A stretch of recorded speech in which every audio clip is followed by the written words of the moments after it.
김윤경의 생생경제.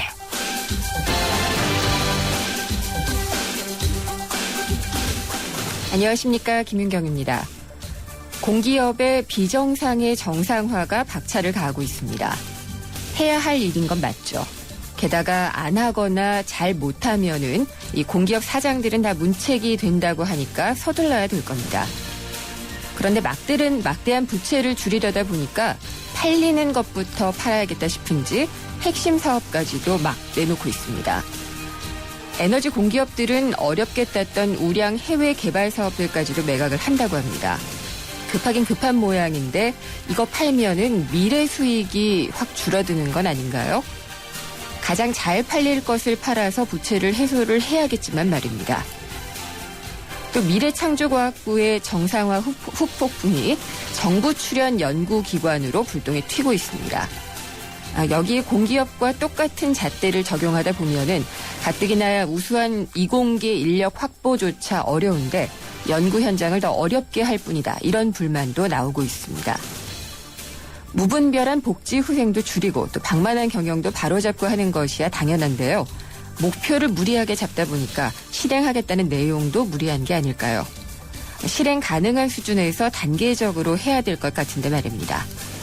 급하게 먹은 밥은 체하기가 쉽습니다.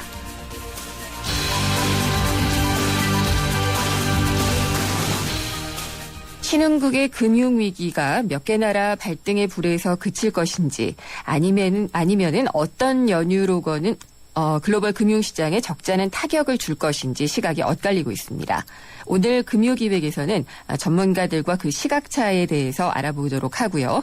또 우리는 어떻게 해야 될지 이야기를 나눠보도록 하겠습니다. 김윤경의 생생경제 1부 시작하겠습니다.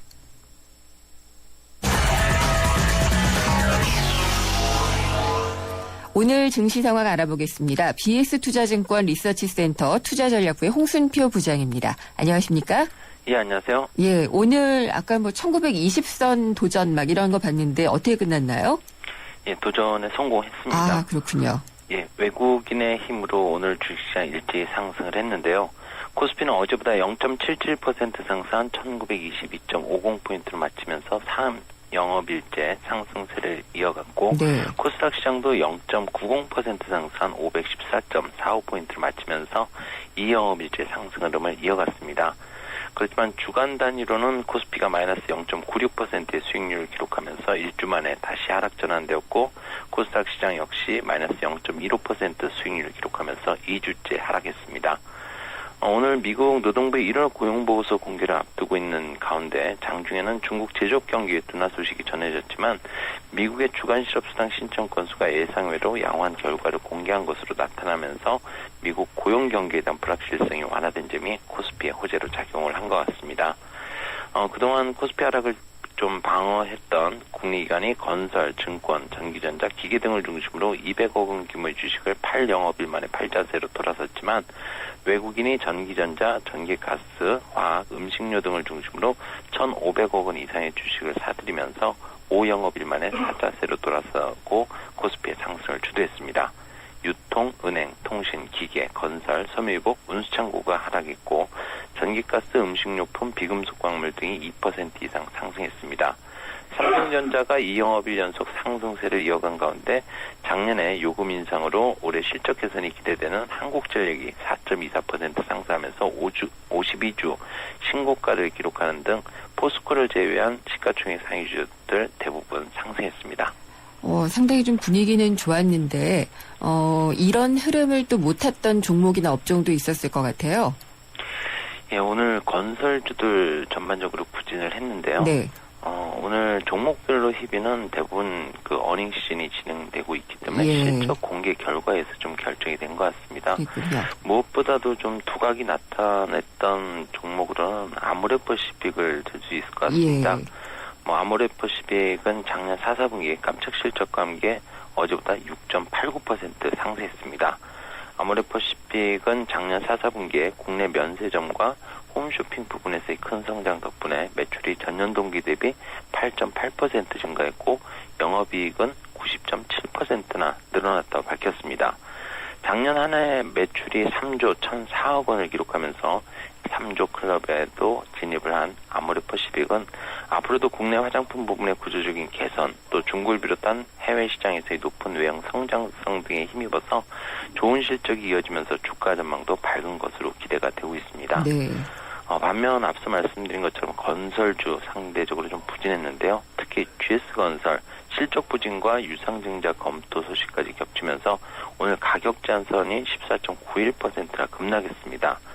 어제 GS건설은 작년 4사분기 매출액이 30% 늘었지만 해외 사업과 국내 주택 사업 부진으로 영업손실이 1,393억 원으로 전년 동기 대비 더 확대되면서 연간 기준으로도 9,372억 원의 적자로 전환되었다고 밝힌 바가 있습니다. 여기에 투자자금 확보를 위해서 유상증자와 함께 삼성동 코엑스, 인터컨티넨탈 호텔 등 2개의 호텔 운영권을 가지고 있는 파르나스 호텔 매각을 적극적으로 검토하고 있다고 밝혔습니다. GS건설의 자구책 마련 노력에도 불구하고 주가의 급락은 막을 수 없었습니다. 네. 오늘 밤, 그러니까 내일 새벽까지 해서 나올 미국의 고용지표가 아무래도 지금 최고의 관심사일 것 같은데요. 이걸 어떻게 보시고 있는지요? 일단 최근 시장의 우려는 미국 중앙은행의 양적 완화 규모 축소 속도가 경제 성장세를 훼손시킬 수 있었다는 점에 좀 있었고요. 네. 1월 통화정책 회의 이후에 발표된 경제 지표들 부진하게 나오면서 이런 우려감이 더 커질 수밖에 없었습니다. 따라서 오늘 밤 공개될 미국 노동부 1월 고용보고서가 고용 경기를 중심으로 미국 경제 성장세의 지속 가능성을 높여주는 결과를 공개하게 된다면 코스피는 미국 중앙은행의 양적 완화 축소가 경기에 대한 강한 자신감에 의한 것이라는 안도감과 함께 추가적인 상승을 통해서 현재 1차 저항이 예상되고 있는 1930포인트 선의 상향 돌파 또다시 도전할 수 있을 것으로 전망을 해볼 수 있겠습니다. 네. 그런 것들에 이제 외국인들이 계속 더 사줄 수 있을 것이냐 이런 것도 좀 달려있다고 봐야겠죠? 예, 아무래도 대외 여건 자체가 조금 개선이 된다라면은 아직까지 네. 코스피 저평가 좀 인식이 가능하기 때문에 추가적인 상승은 좀 더 이어질 수 있을 것으로 보고 있습니다. 앞으로는 그동안에는 굉장히 환율이 많은 것들을 좌우하는 장세도 있었는데요. 네. 그러면 앞으로 환율, 그러니까 달러엔 같은 경우에 어느 정도를 예상하고 하시고 그것이 우리한테 좀 미칠 영향은 어떻게 봐야지 될까요? 예, 일단 일본 엔화 같은 경우는 정책적인 측면에서 앞으로도 약세 기조를 계속해서 이어갈 가능성이 있고요. 또 오늘 4월 소비세 인상 등을 고려를 한다면은 추가적인 약세 흐름 배제할 수는 없겠습니다. 하지만은 글로벌 경기 자체가 좀 더 개선 흐름이 명확해진다면은 환율 측면에서의 가격 경쟁력 약화 가능성보다는 네. 대외 수요 확대 측면에 주목을 할 수 있기 때문에 환율의 영향력 결국은 글로벌 경기에 달렸다라고 볼 수 있겠습니다. 네. 오늘 이렇게 다 오르는 장세에서도 아마 상하이는 좀 빠진 것 같아요. 예, 중국 증시, 예. 예, 중국 증시는 6일 어제까지 휴장이었고요. 예. 설 연휴 이후에 처음으로 개장이 됐었는데요. 네. 일단 오늘 보합 수준에서 계속해서 추이가 등락이 반복이 되고 예. 있습니다. 알려진 재료이긴 하지만은 여전히 중국 제조업 경기 경제 지표들의 부진을 통해서 중국 경제 성장세가 예상보다도 강하지 못할 것이라는 우려감이 현재 주가에도 고스란히 좀 반영이 되고 있다라고 판단이 되고요. 네. 일단 이런 부분들도 여전히 좀 글로벌 경기와 관련해서 중국의 좀 수출 부분이라든지 경제 성장세의 확대 가능성, 코스피에게는 상당히 좀 중요한 변수로 네. 작용할 것으로 보입니다. 그러니까 신흥국 위기도 지금 어느 정도 약간 넘어간 것 같고 중국에 대한 우려가 커지지 않도록 좀 중국도 잘 해줬으면 좋겠다는 생각이 좀 드네요. 예. 오늘 말씀 잘 들었습니다. 감사합니다. 예, 감사합니다. BS투자증권 리서치센터 투자전략부의 홍순표 부장이었습니다.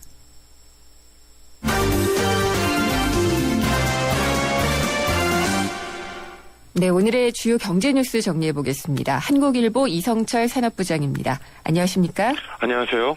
반가운 소식이라고 해야지 될지 모르겠는데요. 네. 쌍용차 노동자들이 항소심에서 승소했네요. 예, 그렇습니다. 오늘 서울고법 민사 2부가 쌍용차 해고 노동자 153명이 회사를 상대로 낸 해고 무효 확인 소송. 네. 원래 1심에서는 원고 패소였습니다. 네. 회사가 이겼었는데요. 그 원심을 깨고 이번에는 해고 근로자들의 손을 들어줬습니다. 재판부 판결 요지는 이렇습니다. 이 당시 이제 정리해고가 있었는데 네. 우선 정리해고 과정을 조금 말씀을 드리면 이제 쌍용차가 이제 2008년 이 자동차 판매 부진 또 글로벌 금융 위기 이 관계로 그 당시에 이제 기업 회생 절차를 밟고 있었습니다. 근데 이제 그 당시에 이제 경영 악화를 이유로 네. 2009년 4월에 전체 인력의 약 3분의 1이 넘는 37% 정도 된다고 그래요. 그래서 2,646명에 대해서 구조조정을 하겠다 이렇게 통보를 예. 했고요. 그때부터 이제 노조가 평택공장 점거 파업을 들어갔고 결국 그 1,666명이 희망퇴직으로 퇴사를 했고요.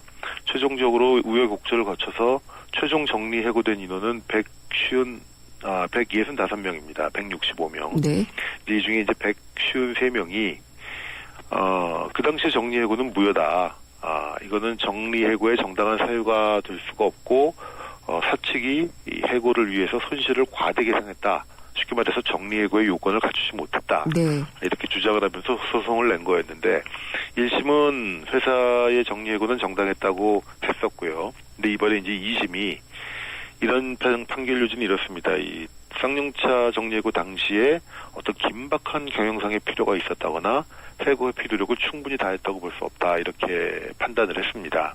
정리해고를 하려면 일단 회사가 어떤 급박한 정말 경영상의 필요가 있거나 마지막까지 해고를 안 하기 위해서 충분한 노력을 했다라는 이제 증거가 확보가 돼야지 판단이 서야지 이제 정리해고가 된다는 건데 그런 과정을 밟지 않았다는 것이죠. 네. 유동성 위기가 있었던 것은 인정이 되지만 그게 어떤 구조적인 재무 건전성 위기까지 겪고 있었다. 이렇게 볼 수는 없다고 얘기를 했습니다. 이렇게 되면은 일단 이분들은 지금 153명인데요. 네. 회사로 다시 돌아갈 수 있는 길이 열리게 됐습니다. 다만 회사 측은 이번 판결을 받아들일 수 없다. 지금 이렇게 얘기를 하고 있고요. 네. 회사 측에서는 당시의 정리해고라는 거는 그 당시 이제 쌍용자동차가 법정 관리를 밟고 있었는데 법원이 인정한 이 회생 계획안 이거에 입각을 해서 그 당시에 이제 파산법원이 요구했던 그런 회사 정리 계획안에 입각을 해서 정리해고를 했던 것이고 네. 그러니까 법원이 인정한 정리해고인데 다른 법원이 이걸 부인을 하면 어떻게 되느냐 이렇게 반발을 하고 있는 거죠. 그래서 적법했다고 주장을 하고 있고 대법원에 일단 상고를 하겠다라고 얘기했습니다. 네. 그래서 대법원 판결을 지켜본 다음에 뭐 거기서 지면은 뭐 당연히 복직을 시켜야 될 것이고요. 어쨌든 대법원 판결로까지 보겠다라는 입장인데 이것이 갖는 의미 일단 그 참 얼마나 안타까운 사연이 많았겠습니까 그분들 네. 같은 경우에 그 중에서 실제로 그 이후에 또 어떤 병환이라든가 이 자살 이런 이유로 지금 한 24분 정도가 이미 숨진 것으로 지금 그렇죠. 상태고요. 예. 그래서 이 쌍용차 분향소 문제 때문에 뭐 덕수궁 앞에 설치돼 있었고 그래서 그것 때문에 여러 차례 논란도 있었지 않습니까? 네. 네, 어쨌든 이분들은 일단 복직할 수 있는 어떤 희망에 물론 최종 대법 판결을 기다려봐야 되겠습니다만은 어떤 희망의 빛을 볼 수가 있게 됐고요. 반면에 이제 회사 입장에서는 과연 이제 그렇다면 이제 정리해고의 범위를 어디까지로 봐야 될 것인가?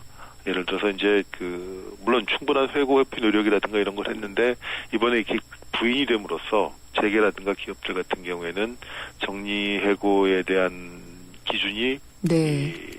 너무 모호한 거 아니냐, 너무 엄격해지는 거 아니냐 이렇게 될 경우에는 회사가 정리해고라는 것이 어떻게 보면 이제 노동시장의 탄력성이라든가 회사 경영상 불가피한 상황이 있는데 그거 자체가 지금 이제 봉쇄가 되는 것이 아니냐 또 이런 뭐 우려를 하는 목소리가 경영계 쪽에서 나오고 있는 게 사실입니다.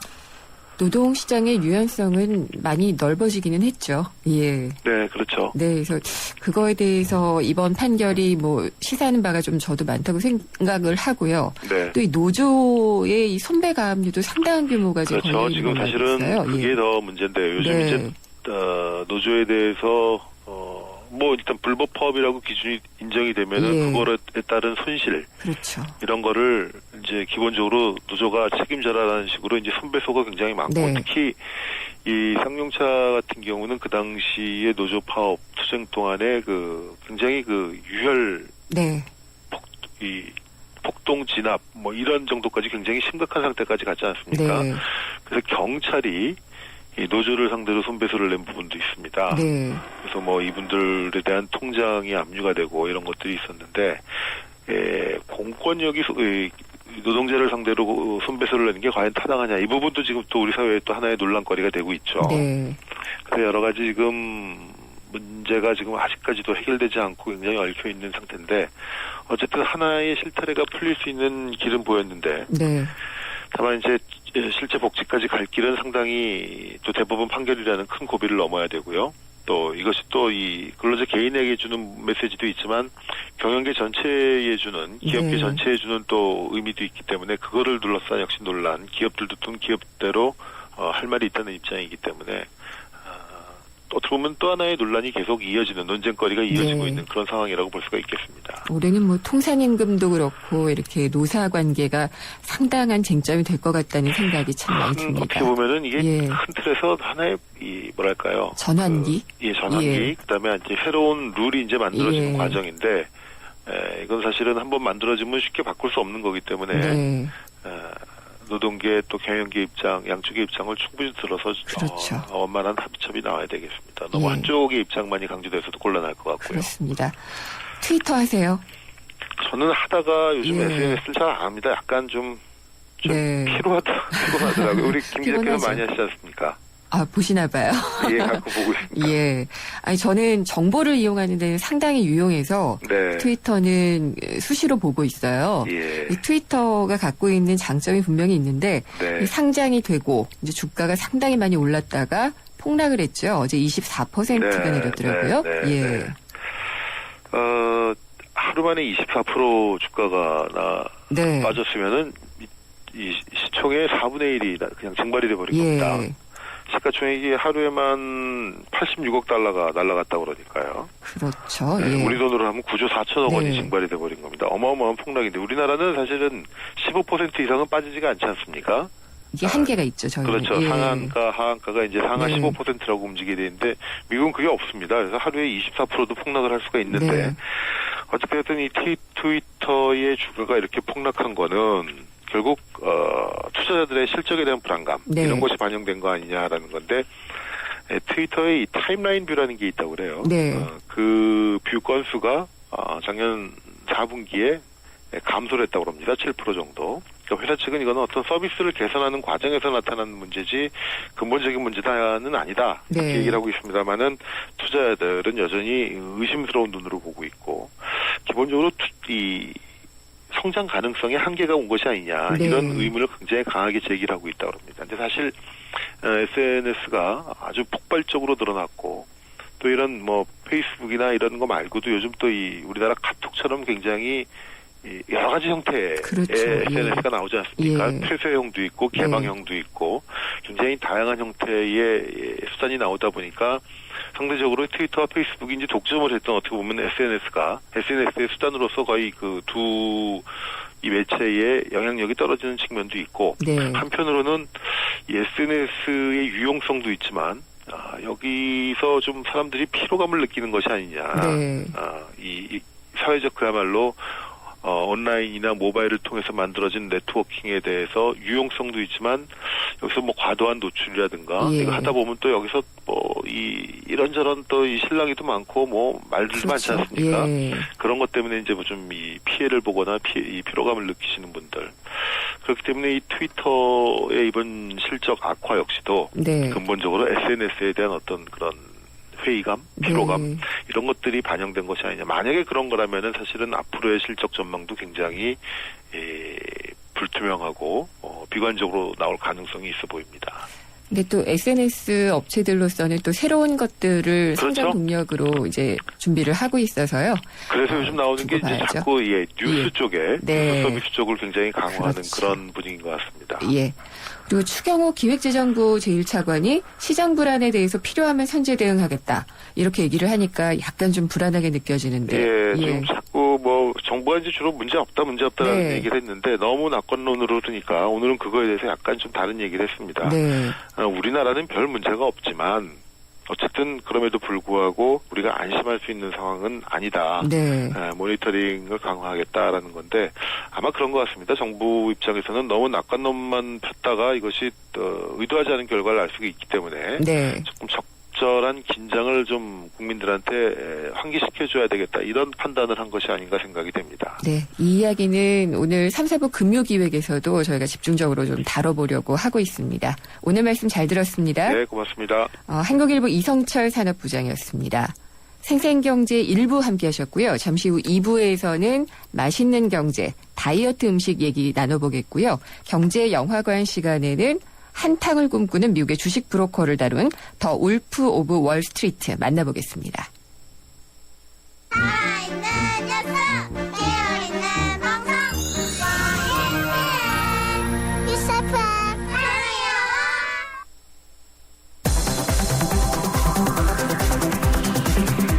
한 걸음 더 경제와 가까워지는 오후 김윤경의 생생경제. 세상의 베이스가 되다 포스코 협찬으로 김은경의 생생경제 2부 시작하겠습니다. 생생경제 참여 방법 알려드릴게요. YTN 라디오 앱 예스가 있고요. 짧은 문자는 50원, 긴 문자는 100원이 부과되는 휴대전화 우물정의 0945번. 트위터는 YTN_이코노미고요. 웹사이트 김윤경의 생생경제로 보내주십시오. 여러분의 많은 의견 기다리겠습니다.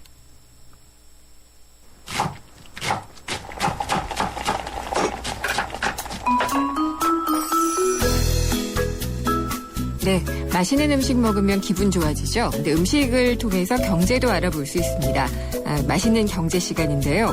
오늘은 새해 들어서 다이어트를 한 해 목표로 삼으신 분들 많으실 텐데 다이어트 음식에 대한 이야기를 나눠보도록 하겠습니다. 김유진 푸드 칼럼니스트 스튜디오에 나오셨습니다. 안녕하십니까? 네, 안녕하세요. 다이어트를 안 하셔도 될 것 같은데. 저요? 예, 관심 많으세요. 어떠세요? 저는 풍선이에요. 풍선이요. 네, 풍선. 예. 조금만 관리 안 하면은 뭐 한두 끝도 없어지고요. 그 문학 작품에도 그런 표현들 있잖아요. 하늘 높은 줄 모르고 쫙 퍼졌어. 또 문학적으로 표현을 하시는군요. 근데 이 다이어트는 사실 평생 해야지 되는 것이다라는 생각들을 많이 하게 되는데 네. 그래서 장을 볼 때도 뭐 이게 다이어트에 좋다, 뭐 식생활 관리에 좋다 이런 것들을 좀 찾게 되는 것 같아요. 근데 맞습니다. 그런 제품이 네. 그렇게 붙여놓고 가격이 좀 비싸요. 비싸요. 예. 그러니까 이게 뭐냐면 사실 웰빙이라고 하는 트렌드는 이미 지난 지 오래됐고요. 그 이후에도 뭐 로아스라든지 굉장히 다양한 트렌드들이 오는데 그 트렌드들은 어떤 의미에서는 조장된 거예요. 마케팅용으로. 마케팅이에요. 예. 제가 이 시리즈를 하기 처음에 한번 그런 얘기를 언뜻 드렸는데 마켓이라고 하는 건 늘 존재를 해요. 근데 잉여 제품들이 많이 남는 거죠. 공산품도 그렇고 농산품도 그렇고. 네. 이걸 도저히 팔로가 없고 재고로 쌓여있으면 한계가 있잖아요. 그러다 보니까 도산하지 않기 위해서 움직여요. 새로운 쪽으로. 그렇습니다. 예. 그래서 마켓에 ING를 붙여요. 그렇죠. 그러니까 이게 사람이 움직이든 시대가 움직이든 예. 뭔가 움직여줘야지만 마케팅이 이루어지는데 아까 말씀드린 대로 사실 다이어트의 가장 큰 적은 혹시 뭐라고 생각을 하세요? 이건 다 학자들마다 다르거든요. 다이어트의 가장 큰 적이요? 네. 저는 스트레스 같아요. 스트레스. 예. 맞습니다. 예. 이것도 세 가지 중에 하나 예. 같고요. 또 하나는 게으름이에요. 그렇죠. 근데 이 게으름은 사실 즐기는 분들이 많으세요. 네. 저는 이렇게 비하하는 느낌의 쓴 용어는 아니거든요. 아니, 저도 게으름을 굉장히 찬양하는 쪽이에요. 저도 굉장히 게을러지고 네. 싶어하거든요. 근데 이 게으르다는 건 뭐냐면 다른 의미가 아니고 편안한 거예요. 그러니까 스트레스를 받아도 사실은 폭식을 하는데 굉장히 연관관계가 네. 있고요. 뭐냐면 스트레스로 인해서 피폐된 정신을 어딘가는 만족을 시켜줘야 돼요. 그렇죠. 그래서 릴렉스가 예. 필요한 거고 뭐 마사지를 한다든지 맛있는 음식을 먹는다든지 영화를 본다든지 하는 식으로 이제 풀어나가는 거거든요. 근데 이제 그런 것들이 하나하나 풀어나가는 과정에 정말 최대적은 나트륨이에요. 근데 나트륨이 너무 공격받고 있는 것 같아요, 요즘에 보면. 뭐 좀 그런 게 없잖아 있긴 했는데 예. 그러다 보니까 나트륨 함량을 줄였습니다. 네. 라고 하는 거를 카피로 내세워서 사실 줄였으면은 덜 받아야 되잖아요. 그죠? 100g 들어가는 거 50g 넣었으면 싸게 줘야 되잖아요. 나트륨이 뭐 나쁜 거라 마이너스 요소를 줄였다. 이렇게 생각하는 모양이죠. 그런 모양이에요. 예. 그러다 보니까 가격은 오히려 소비자 가격들은 상대적으로 네. 배 이상 받는 경우가 상당히 그렇죠. 많죠. 나트륨을 줄인 소금. 네네네. 뭐 이런 것들이요. 엄성하겠죠. 예. 매대에 엄청나게 많이 많이 늘어났는데 깔려있어요. 가격도 비싸고 네. 특히나 이 남성분들이 더 많이 드시는 것 같은데 네. 닭가슴살 네. 이거를 이제 그냥 정말 한 번 먹을 만큼 포장해서 팔기도 하더라고요. 그렇습니다. 아, 이거 어떻게 쉐이크를 만들어서 먹는지 모르겠는데 네. 이걸로 쉐이크 먹어서 이 몸 만든다 그러죠. 예. 단백질 제제도 좀 쓰고요. 네. 여러 가지 이제 그 근육을 완전히 강화시키고 긴장 상태를 유지하기 위해서는 말씀하신 대로 뭐 그냥 다른 건 안 넣고요. 네. 그걸 쉐이크로 만들어서 먹는다 그러길래 정말 대단해요. 사람이 예. 할 수 있는 일인가 싶어서 저도 한번 먹어봤어요. 그런데 어떤가요? 저는 그냥 살찌는 게 낫겠더라고요. 예. 힘들더라고요. 저도 그렇게는 못할 것 같은데. 대단한 각오가 필요한데 어쨌든 지금 닭가슴살 시장은요. 네. 불과 5년 사이에 네. 제가 이제 5년이라고 딱 말씀을 드렸던 이유는 뭐냐면 2010년, 9년 정도까지만 해도 식스팩이라고 하는 단어 자체가 굉장히 네. 동떨어진 단어. 헬스클럽 예. 전용 용어처럼 그렇죠. 쓰이던 거였었는데 네. 졸지에 이제 연예인들이 또 이렇게 뭐 등장을 하게 되면서 맞아요. 또 한두 명이 몸을 만들어갔고 네. 이 만들어가는 과정에서 닭가슴살이 주목을 받다 보니까 이 시장이 무려 30배가 뛰었어요. 그렇죠. 근데 매출이 30%. 와. 닭을 파는 입장에서는 네. 너무 좋을 것 같아요. 이게 갑자기 폭발적으로 수요가 늘어나니까 네네. 가격도 올릴 수가 있을 것이고 그렇죠. 뭐 가슴살이 사실 퍽퍽하잖아요. 단위 네. 면적으로 보자면 단위 네. 중량으로 보자면 가장 저렴하죠. 왜냐하면 예. 닭도 분리해서 유통을 하는 경우가 많거든요. 판매를 요즘 하는 그렇죠. 경우. 그러면 이제 예. 뭐 다리만을 뗀다든지 또 날개만을 떼서 윙으로 또 유통을 시킨다든지 하는 경우가 많은데 사실 가슴살 같은 경우는 분쇄를 해서 분쇄 가공육으로 쓰이는 경우가 많았었어요. 폭발하기 때문에. 네. 근데 이제 이게 아무래도 지방이 워낙 적게 함유되어 있는 육고기다 보니까 어쨌든 단백질은 섭취해야 되고 네. 그러면서 닭가슴살이 각광을 받으면서 요사이는 약간 역전이 되어 갖고 있는 중이에요. 그렇죠. 근데 하여튼 많이들 드시는 네. 것 같고 닭가슴살하고 이제 같이 드시는 거는 풀이에요. 풀. 그렇습니다. 풀, 예. 풀. 네. 근데 이거 말고도 이제 다이어트 음식에 어떤 그 마켓을 만드는 시장을 만드는 음식이 있을까요? 일단은 그 풀이라는 얘기를 조금 좀 짚고 넘어가야 네. 될 것 같아요. 그냥 우리는 일반적으로 생각할 때 풀을 먹으면 칼로리가 적기 때문에 다이어트에 도움이 되고 포만감이 좀 큰 편이고요. 그리고 아무래도 장에서 머무르는 시간이 길다 보니까 한참 먹어놓으면 한동안 배가 안 고프고 뭐 이런 생각들을 하는데 사실 엄격하게 따져서 아무런 채소가 도움이 되는 건 아니고요. Deep Green Leaves라고 그래갖고 아예 정확해요. 그러니까 짙은 잎 채소예요. 뭐 시금치라든지 또 포함이 되고요. 예, 뭐 그런 게 생각나네요. 비트라든지 고추냉이 등등해서 네. 왜 보통 쌈채소집 가면 이렇게 쌈밥집에 쫙 깔아주는 듯한 이 채소들을 1일 권장 350g까지 이야기하시는 선생님들도 계세요. 350g이요? 350g이면요. 예. 얼마나 채소가 돼? 보통 한 근에 이제 400g 정도 계산을 하잖아요. 그러면은 채소만 가지고 한 소쿠리를 정도 닦아놨다고 생각하시면 돼요. 그렇군요. 근데 이게 그냥 단순하게 우리 뭐 장운동이라든지 다이어트에만 네. 도움이 되는 게 아니고요. 가장 중요한 건 통증 완화의 역할을 해줘요. 아, 그래요? 네, 굉장히 큰 역할이에요. 그래서 대한민국에서는 뭐 사실 이렇게 순위를 매기긴 애매한데 네. 통증의학의 그 대부라고 불리우는 안강 선생님 같은 경우도 늘 그런 얘기를 하세요. 다른 건 먹지 말고 오히려 다이어트가 하고 싶으면 채소를 먹되 짙은 잎 채소를 먹어라. 그렇군요. 그런 얘기를 해요. 아, 그거는 좀 염두에 둬야지 이게 될 것 같아요. 당도가 좀 떨어지기 때문에 더더욱 네. 도움이 되는 것 같아요. 그리고 네. 곤약. 아, 곤약. 이거 맛 없어요. 근데 이제 칼로리가 거의 제로에 가깝기 때문에 많이들 드시는데 곤약을 뭐 맛있게 먹으려고 여러 가지 이제 조리법들이 인터넷에 보면 올라오기는 하던데 네. 곤약으로 이렇게 뭐 맛있게 만들 수 있는 것들이 뭐가 있을까요? 없어요.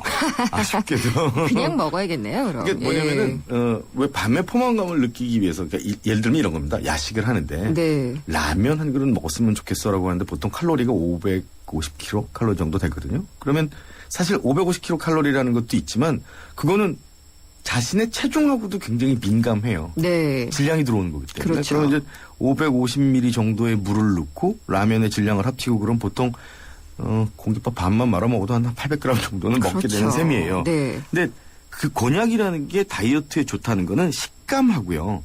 씹는 동안에 뇌에서 만족을 하는 겁니다. 네. 중추신경계에서. 그런데 이게 오해가 생기는 게 뭐냐면 그냥 다이어트는 포만감이 생기는 거기 때문에 오래 안 씹어도 되라고 해서 그냥 삼키잖아요. 대부분 후루룩 하고 먹는 경우가 많아요. 네. 이런 오해들이 어떤 그 오류까지 만들어내냐면요. 야, 그래도 밀가루 이런 거 안 먹는 게 어디야.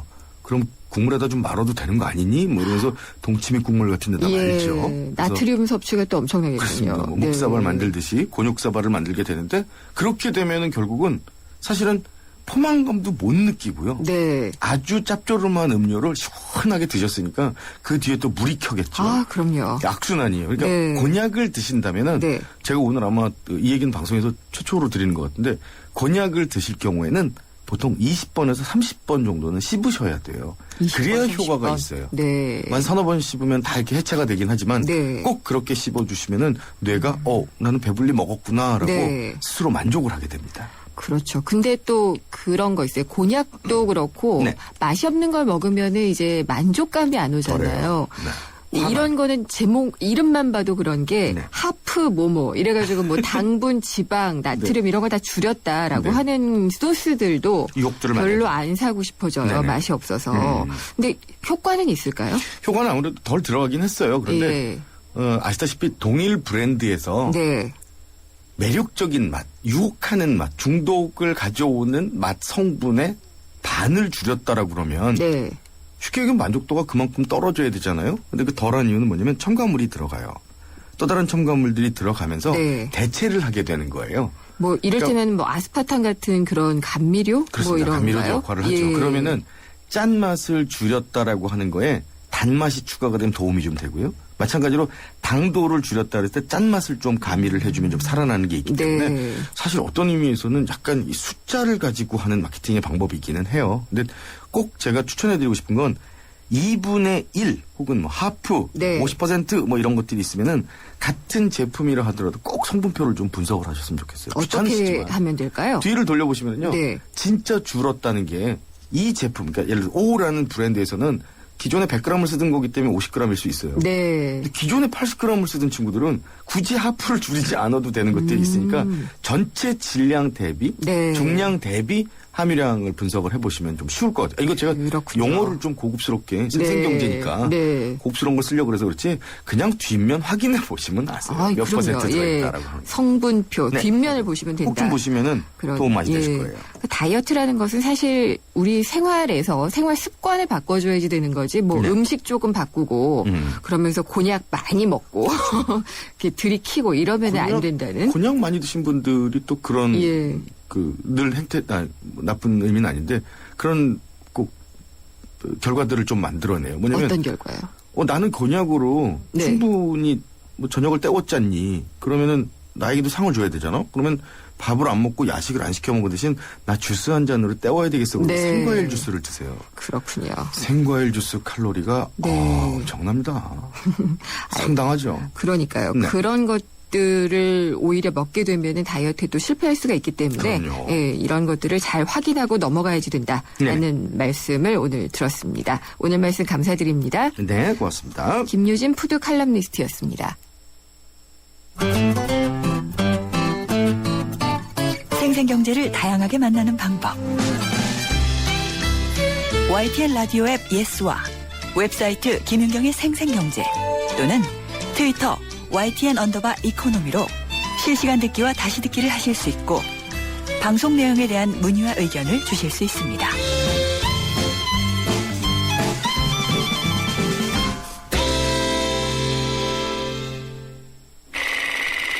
Una risposta a tutto. Se voglio fare contento, Totò, ora ti conto una cosa. Sentiamo il numero. 경제가 어렵기만 한 것은 아닙니다. 영화 속에서도 찾아볼 수가 있는데요. 영화 속에 있는 경제를 찾아 배워보고 또 얘기를 나눠보는 경제영화관 시간입니다. 경향신문의 박병률 기자 오랜만에 스튜디오에 나오셨습니다. 안녕하십니까? 네, 안녕하세요. 방점을 어디다 뒀는지 아시겠죠? 밥은 먹고 다니세요? 네, 잘 먹고 다닙니다. 예, 영화만 보시는 것 같아가지고.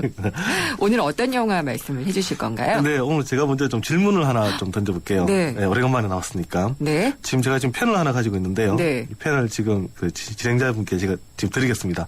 네. 그러면서 이거 한번 저한테 한번 팔아봐라. 그러면 어떻게 하실 수 있겠습니까? 만약 자신이 영업맨이라 생각하시고. 감각이 없어가지고요, 제가. 그런 거는. 그냥 뭐, 이 펜 좋아요, 뭐, 예뻐요, 뭐, 이런 식으로 하지 않을까요? 그렇죠. 아마 네. 대부분의 영업맨이라면 네. 이 펜은 이게 좋고, 뭐, 이렇게 해서 잘 써지고, 네. 가격 싸다, 이렇게 얘기할 텐데. 네. 근데 또 이런 방법이 있다고 합니다. 예를 들면, 제가 정말 이 김윤경의 생생경제 열심히 듣고 있는데요. 정말 반가워요. 제 좀 네. 사인 좀 해주세요. 이렇게 얘기를 하는 거예요. 근데 네. 만약에 제가 지금 사인이 없다. 네. 근데 죄송해요. 제가 지금 사인 펜이 없는데요. 없다. 그러니까, 자, 이거 사세요. 영리하네요, 정말. 이 영화 속에 나오는군요. 네, 그렇습니다. 네. 더 울프 오브 월스트리트라는 영화인데요. 네. 예, 마틴 스콜세이지 감독 네. 그리고 리오나르도 디카프리오가 주연을 맡은 월스트리트에 관련된 영화인데 네. 거기에 이 에피소드가 나옵니다. 예. 이 영화 원래 이제 그 자전적 소설을 기반으로 한 영화입니다. 나이 26에 백만장자가 된 네. 사람 조던 벨포트라는 사람이 있는데요. 네. 이 사람의 이야기입니다. 이 마틴 스코세이지 아주 유명한 감독이죠. 유명하죠. 예, 뭐 예. 텍스 드라이버, 갱스 오브 네. 뉴욕 만든 감독이고 미국의 거장 감독이다라고 보셔도 무방할 것 같습니다. 갱스 오브 뉴욕에서 둘이 만났었죠? 그렇죠. 디카프리오랑. 네. 예. 아주 제가 좋아하는 깽 영화들인데 이 더 울프 오브 월스트리트 정말 한국 발음이네요. 이 어떤 내용인지 간략하게 좀 소개를 해주시죠. 네, 이 영화 그 제목인 그 더 울프 오브 월스트리트는 그 벨포트의 일종의 별칭입니다. 네. 그러니까 월스트리트의 늑대 뭐 이렇게 될 텐데 원래는 이제 펀드 매니저인데요. 이게 1989년 10월에 그 미국에서 그 일어났던 블랙 먼데이 주가 폭락 사태로 자리를 잃습니다. 네. 그리고 나서 조그만 마을에 내려가서 그 페니 주식을 팔면서 화려하게 재기를 하는데요. 페니 주식이요? 네, 예. 그러니까 이게 어떻게 보면 뭐 정크 주식이라고는 할 수는 없고, 그러니까 일반인들에게 잘 알려지지 않는 뭐 중소벤처의 뭐 주식인데, 네. 우리나라 같은 경우는 뭐 코스닥이라든가 그리고 혹시 또 장외에서 판매되는 그런 뭐 주식과 거의 비슷한 거다 보시면 네. 될 것 같습니다. 그러다 보니까 당연히 뭐 가격은 싸고요. 거래는 잘 안 되는데 그런 만큼 일단 매매 중개를 성사만 하면 수수료가 높습니다. 그렇군요. 무려 50%를 당시에 오, 받았다고 네. 합니다. 예. 보통 이제 주식들 수수료를 뭐 1, 2% 받는데 이건 한 50% 되니까 이걸 팔아가지고 아주 이제 성공을 하고요. 네. 이걸 계기로 월스트리트로 입성을 합니다. 아주 이제 입담이 화려해가지고 그걸 가지고 계속해서 물건을 많이 팔고요. 이제 차익을 남기는데 그러다 보니까 이제 때로 거짓말도 하고 네. 내용도 부풀립니다. 그런 다음에 또 차명 계좌를 이용해서 미리 이제 주식을 사서 가격을 올리는 짓도 하는데요. 그러다가 나중에 FBI와 금융당국에게 걸려서 추락하는 그런 내용입니다. 재기는 못 하나요? 제기를 하는데 펀드 매니저가 아니고 이제 다른 예. 식으로 제기를 합니다. 그렇군요. 근데 영화에 약이 많이 나온다고 들었어요. 네. 근데 최근에 이 필립 세이머 호프먼이죠. 네. 좀 안타깝던데 약물 중독으로 또 죽고 그래가지고 그렇죠. 약 나오는 영화다. 뭐 이런 얘기 때문에 좀 거칠다 이런 얘기가 있긴 하던데. 네, 그냥 편하게 보기에는 좀 불편하다라는 예. 평가도 있습니다. 이 과도한 성행위 장면이 많이 나오고요. 또 마약 흡입 장면이 나오는데, 네. 근데 이제 이 장면들이 그 월스트리트의 아주 그 추악한 면을 부각시키려다 보니까 좀 많이 사용이 되고 있습니다. 또 전체적으로 블랙 코미디다 보니까 네. 이게 아주 좀 심각하게 좀 받아지는 것은 아니고요. 우리 약간 좀 비꼬는 듯한 네. 그런 느낌으로 많이 옵니다. 특히 여기 보면 그 디카프리오의 연기, 마약에 빠져가지고 거의 뇌성마비 상태에 빠진 그런 모습이 보이는데요. 네. 그러면서 막 기어서 자신의 아주 고급차까지 가는 모습이 보이는데 예. 오래 보면 우스꽝스럽기도 하고 슬프기도 하고 네. 연기는 아주 볼만하다 이런 평가가 많습니다. 정말 연기 잘하는 중년 아저씨가 됐어요. 그러겠네요. 근데 이 영화의 배경이 월스트리트, 월가다 보니까 경제 관련 얘기는 좀 기본적으로 알고 봐야 되지 않을까 싶어요. 네, 그 뭐 여러 가지 뭐 주가 조작 얘기라든가 뭐 공매도 얘기도 나오고요. 얘기 많이 나옵니다만 특히 오늘은 그 중에서 아까 제가 최초에 드렸던 질문, 그 바로 수요 공급에 대한 얘기인데요. 네. 오늘 이 얘기를 좀 하고 싶습니다. 아까 그 첫 번째 말씀드렸던 에피소드는 원래 그 벨포트의 친구인 이제 브라드가 네. 벨포트에게 얘기를 하는 장면인데요. 그러면서 이제 브라드가 얘기를 합니다. 바로 이게 수요 공급 법칙이다. 즉 그 상대방에게 펜을 사도록 유도하는 네. 것, 즉 수요를 창출하게 해서 펜을 공급하는 것이 자본주의의 가장 기본이다. 네. 라고 얘기를 하는 건데요. 뭐 우리 영업맨들 얘기할 때 알래스카에서 냉장고 파는 사람이다 네네. 얘기하는 거죠. 그렇죠. 결국 이제 사려고 하는 사람이 있다면 뭐든지 뭐 팔 수 있는데 금융시장이라고 좀 다르지 않을까 싶습니다. 그러면 이 벨포트와 이 무리들이 금융시장에서 수요를 창출해서 돈을 어떻게 버나요? 네, 고객의 탐욕을 부추깁니다. 탐욕. 네, 이 상품을 사시면 이 주식을 사시면 네. 높은 수익을 얻을 수 있다. 이렇게 유혹을 해서 싸구려 주식을 이제 파는데요. 네. 결국 이제 알프레드 마샬이 고안했던 수요 곡선 이걸로 시작해서 경쟁이 시작됐다 이렇게 얘기를 하고 있죠. 수요 공급 곡선. 우리가 정말 국민학교 때부터 봤던 그 곡선인데. 맞습니다. 그래도 아직 다 모르잖아요. 예, 정리 좀 해주시죠. 네, 가장 쉬우면서도 뭐 어떻게 보면 또 가장 어려운 곡선일 수도 있는데 한번 생각을 해보시면요, 수요 곡선이 보면 이제 세로축이 가격이고 네. 그리고 이제 가로축이 수요량이죠. 네. 이 곡선은 사실 세로축부터 봐야 됩니다. 가격 이동하는 것을 보고 이제 수요량을 볼 수가 있는데 가격이 높으면 역시 수요량이 줄어들 거고요. 그 다음에 가격이 떨어지면 수요량이 늘어난다. 어떻게 보면 일상의 당연한 얘기인데 이 곡선 하나 만드는데 거의 뭐 한 100년 가까이 걸렸다. 이렇게 헤매는 사람들이 학자죠. 그렇죠. 네. 그리고 또 반대로 이제 공급 곡선이 있죠. 네. 역시 세로축에는 가격이 있는데 가로축에는 공급량이 있습니다. 공급이다 보니까 곡선이 반대죠. 네. 오히려 이제 가격이 올라가면 공급도 늘어나는 거고 또 가격이 떨어지면 공급이 네. 줄어드는데 이 두 곡선이 만나는 점 우리가 균형 가격이라고 하고요.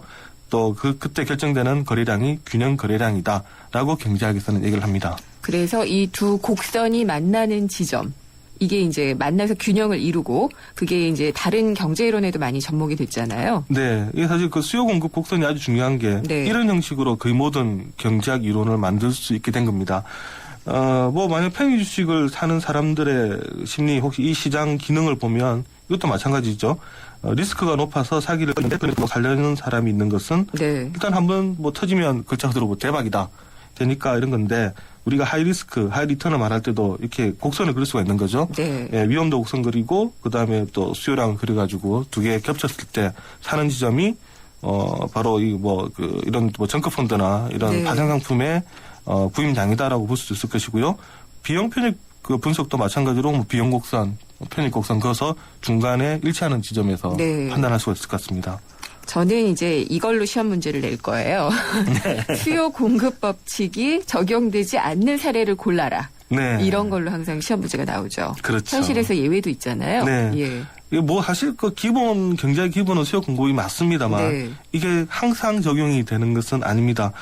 모든 경제학 법칙에는 보면 가정을 만드는데 네. 이 가정이라는 게 현실에서 안 맞는 경우가 상당히 많습니다. 이 곡선을 만들 때 원래 기본 가정이 있는데요. 시장에서 거래되는 상품이 완전히 똑같아야 된다. 네. 그다음에 수요자와 공급자가 충분히 많아서 특정인이 가격을 지배할 수 없다. 네. 그리고 또 수요자와 공급자는 상품에 대한 정보를 동등하게 갖고 있다. 사실 우리 현실 시장에서는 안 이게 되죠. 다 안 맞죠. 예. 뭐 예를 들면 뭐 정부가 시장 가격을 제한한다. 더 이상 올리지 마라. 뭐 이런 경우도 있고요. 물가 압박. 그렇죠. 예. 그다음에 또 특정 기업이 시장을 독점하는 경우. 네. 그때는 뭐 수요와 관계없이 그 기업이 마음대로 가격을 결정할 수가 있습니다. 또 이 시장에서 누군가가 반칙을 했을 경우에 네. 정보를 미리 빼내가지고 했을 경우에도 이런 균형이 작용하지 않는데요. 영화에서 보면 그 벨포트가 지인의 계좌를 빌려서 즉 그 차명 계좌로 주식을 선매도해서 주식의 공급량을 일부러 줄여버립니다. 네. 시장에서 놔두는 주식이 적다 보니까 이제 가격이 올라가는데 이렇게 되다 보니까 주식의 원래 가치보다 더 비싼 가격으로 형성이 되기도 하는데요. 역시 반칙을 했을 경우에 벌어지는 그렇죠. 현상입니다. 예. 네. 그러면은 반칙을 제동을 걸어야지 될 사람이 필요하잖아요. 그렇죠. 예. 이걸 그대로 뒀을 때는 시장이 뭐 왜곡이 되고 네. 시장이 망가지죠. 네. 이때 필요한 게 이제 바로 이제 정부 보이지 않는 손, 보이는 손? 그렇습니다. 보이는 손이라고 얘기를 해야겠죠. 네, 정부의 간섭이죠. 네. 저는 사실 뭐 이런 것보다 더 궁금한 건 디캐프리오가 이번에 아카데미 상을 탈까요? 연기 잘해요? 예, 아주 연기 자체로는 네. 디캐프리오 때문에 본다라고 해도 무방할 것 그래요. 한 같습니다. 번도 타지는 못했죠. 나무주연상을. 네, 저도 그렇게 기억합니다. 예. 그래서 마틴 스콜시지는 받았는데 디캐프리오도 한 번 좀 받아야 되지 않을까. 그러길래요. 그게 좀 공정한 게임이 아닐까라는 생각을 좀 해봤습니다. 네. 오늘 말씀 잘 들었습니다. 감사합니다. 네, 감사합니다. 경향신문의 박병률 기자였습니다. 인간인가 This program give men like you a second chance. 로봇인가? He's strong, faster. He's a machine. 새로운 히어로가 세상을 심판한다. Until it realizes you haven't been on the level with it. You wanted a man inside a machine, and that's what. 로봇카 2월 13일 대개봉 12세상 관람가. 앞서도 잠깐 말씀을 드렸지만은 글로벌 금융시장이 상당히 좀 변동성이 커졌습니다. 얼마나 불안한 건지는 전문가마다 보는 시각이 다 다른데요. 아직까지는 우리 시장은 좀 괜찮다고 봅니다만은 사실 교통사고라는 것도 남의 과실 때문에 내가 사고를 당하기도 하거든요. 그래서 남이 운전하는 것까지 다 살펴가면서 달리는 거 아니겠습니까? 글로벌 시장과 우리 경기에 대한 전망 3, 4부 금요기획에서 집중적으로 전해드리겠습니다. 4시 뉴스 듣고 생생경제 3부에서 뵙겠습니다.